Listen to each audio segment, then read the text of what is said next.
Okay, so we have an Arduino, which is here, connected to a little mouse kit that actually runs off of these LEDs, looking at a little black line. But we had a student change the system so it works off of the Arduino. We'll pull the chip out of here, so he can now control forward, right, and left, so we can't go backwards.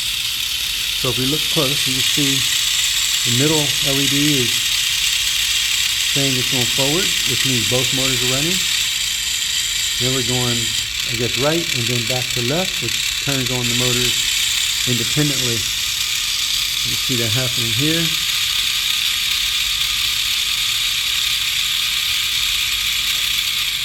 Yep, that motor's off.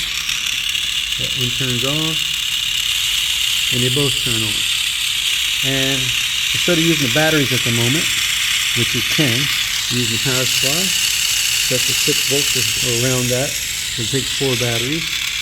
And then the Arduino is being powered by the source voltage and then regulated right here with that little regulator. And that's tied to a USB port. And this is what the code sort of looks like.